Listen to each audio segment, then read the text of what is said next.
तो चलिए आज की क्लास में हम लोग कल हम लोग कुछ बेसिक फॉर्म देखे थे और आज हम लोग थोड़ा सा क्लास को आगे बढ़ाते हैं। अति परवलय हम लोग कल अध्ययन किए थे फर्स्ट वीडियो में।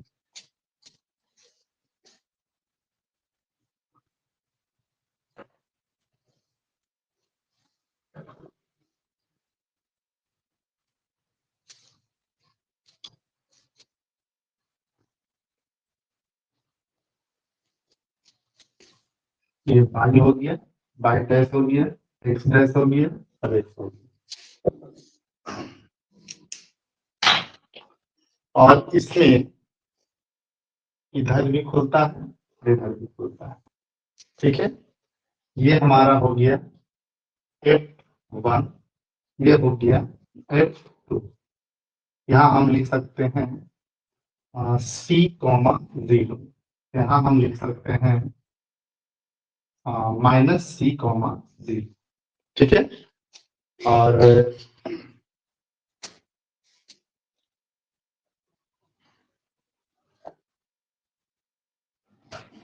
तो अब ये पता आप लोग को है कि इसमें यहाँ से यहाँ तक C होता है। ठीक है, ये तो पता आप लोग को है। और यहाँ पर सबसे पहले हम एक बिंदु देते हैं। ठीक है, P, जिसे हम x, y से इंडिकेट कर देते हैं। ठीक है, और ये हो गया। यहाँ से हम लोग एक रेखा ऐसे खींच देते हैं।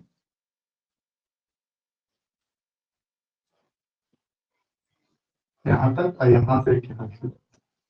ठीक है, और हम लोग यहाँ पर P देते हैं, Q देते हैं, यहाँ पर R देते हैं। ठीक है, इस तरह से तो बीच में हो गया, केंद्र हो गया। ठीक है, और ये आपको पता है कि केंद्र से लेकर के फोकस तक का डिस्टेंस C का कहलाता है, कल लिखे थे।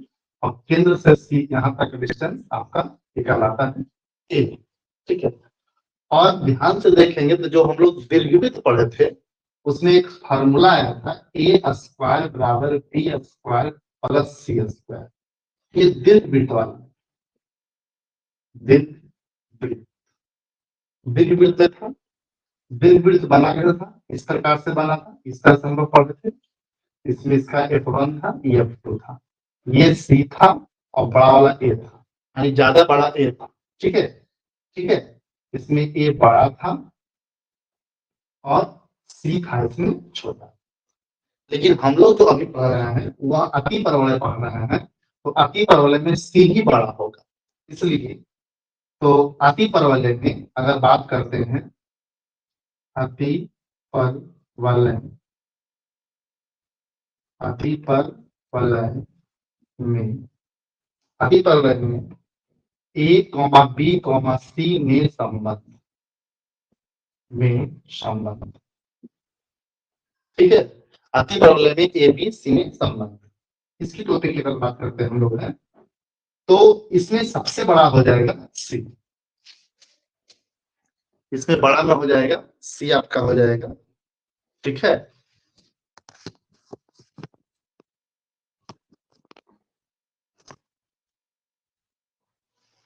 इसमें C में बड़ा हो जाएगा। ठीक है, और अति परवलय में A, B, C में C बजाएगा बड़ा इसमें। ठीक है, तो इसमें हम लोग क्या करेंगे, जैसा कि आपको बताया गया है कि A जो है इसको हम अनुप्रस्थ अक्ष कहते हैं, B को संयुग्मी अक्ष कहते हैं और C को कहते हैं केंद्र से लेकर के फोकस तक के बीच की दूरी। इसको हम कह सकते हैं कि अनुप्रस्थ अक्ष, संयुग्मी अक्ष और केंद्र से फोकस तक की दूरी के बीच में संबंध। इसमें C बड़ा से हम लिखेंगे C² बराबर A² प्लस B²। ये याद रखना आप लोग को है। ठीक है, ये हम लोग का दीर्घवृत्त था, लेकिन इसमें हम लोग को अति परवलय में C² बराबर A² प्लस B² आपको याद रखना पड़ेगा।